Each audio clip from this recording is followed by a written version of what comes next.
নমস্কার বন্ধুরা, কেমন আছেন সকলে? জ্যোথিকাস চ্যানেলে সকলকে জানাই অনেক অনেক অভিনন্দন, অনেক অনেক শুভেচ্ছা। আবারও এসে হাজির একটা নতুন ভিডিওর সঙ্গে। আমি সকলকে জানাচ্ছি অনেক অনেক স্বাগত। দেখেই বুঝতে পারছেন কী হতে চলেছে আজকের ভিডিওতে। একদম দেখতে দেখতে সবাই ঠিক ঠিক বুঝতেই পারবেন যারা বুঝতে পারছেন না। আজকে নিয়ে চলে এসেছি এগ রোলের একটি ভিডিও। তো এখানে আমি ডিমটা ভাজতে দিয়ে দিয়েছি আর তাওয়া গরম করে তার মধ্যে গরম তেলের মধ্যে ডিমটাকে ফেটিয়ে একটু নুন আর হালকা একটু লঙ্কা কুচি দিয়ে ডিমটাকে একটু ভাজা ভাজা করে নিতে হবে। নিচেরটা প্রায় বেশ ভাজা ভাজা হয়ে গেলে আগে থেকে বানানো ময়দার রুটি, এখানে আমি ময়দার রুটি ইউজ করেছি। কেউ যদি পছন্দ না করেন তাহলে এটা আটা দিয়েও বানাতে পারেন এই রুটিটা। এই রুটিটা বেশি ভাজলে হবে না, হালকা ভেজে নিতে হবে।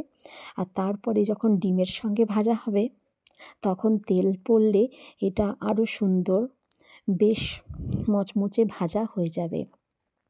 রুটিটা যখন দেব তখন তেলের পরিমাণটা একটু বেশি দিতে হবে যাতে কাঁচা ময়দার গন্ধটা না থাকে। আর ওপর থেকে ভিতর থেকে বেশ এরকম চেপে চেপে কিন্তু ভাজতে হবে যাতে সম্পূর্ণ জিনিসটা কিন্তু খুব ভালোভাবে ভাজা হয়ে যায়। আর এটা আমার মনে হয় না কারোর অপরিচিত একটি খাবার, কারণ প্রত্যেক বাচ্চা থেকে বড় থেকে প্রত্যেকেই কিন্তু এরকম এগ রোল বা রুটি রোল, বাচ্চারা তো এরকম রুটি রোল, আমার ছেলে তো রুটি রোল বলেই ডাকে, তো পেলে কিন্তু ভীষণ ভীষণ মজার সঙ্গে খায় সকলেই। সকালে ব্রেকফাস্টে অথবা সন্ধেবেলা কিছু ভালো না লাগলে এরকম এই ধরনের একটা জিনিস বানিয়ে খাওয়া যেতেই পারে। তো সেইটাই আজকে ঘরে বানিয়েছিলাম আর সেটাই একটু শেয়ার করলাম তোমাদের সঙ্গে। দেখতে দেখতে আমার রুটিটা কিন্তু ডিমের সঙ্গে ভাজা প্রায় শেষ। এরপরে এসেছে এতে সাজানোর পালা, মানে এতে স্টাফিং দেওয়ার পালা। প্রথমে আমি স্টাফিংটা রেখে দিয়েছিলাম। এখানে আমি কিছু কাঁচা মশলা ব্যবহার করেছি। কাঁচা মশলা মানে হচ্ছে কাঁচা সবজি, এখানে পেঁয়াজ আর কিছু শসা কুচানো এখানে দিয়েছিলাম। অ্যাকচুয়ালি আগে সসটা দেওয়ার কথা ছিল, তো সেটা আগে ভুলে গিয়েছিলাম বলে ভিডিও করতে করতে বোঝাই যায়। তো কোনো ব্যাপার না, সেটাও আমি অ্যাডজাস্ট করে নিয়েছি। এখানে দু ধরনের সস আমি ব্যবহার করেছি, এখানে চিলি সস আর টমেটো কেচাপ। তো এই দু ধরনের সস আমি ব্যবহার করেছি, দিয়ে ভালো মতো সাইডটা মাঝখানেও কিন্তু আমি লাগিয়ে নিয়েছি।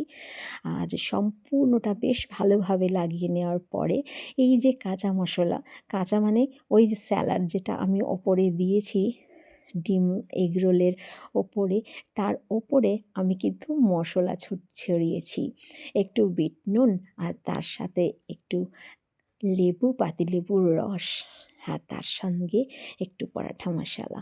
আর যদি না থাকে না হলে গোলমরিচের গুঁড়ো হলেও কিন্তু বেশ জমাট বাঁধে যায়, মানে বেশ জমজমালো একটা জিনিস ব্যাপার হয়ে যায়। ব্যাস আর কিছুই লাগবে না, রুটিটাকে সম্পূর্ণ রোল করে দিতে হবে আর মুড়ে দিতে হবে এরকমভাবে পেপার দিয়ে। আমার এগ রোল কিন্তু সম্পূর্ণভাবে রেডি হয়ে গেছে।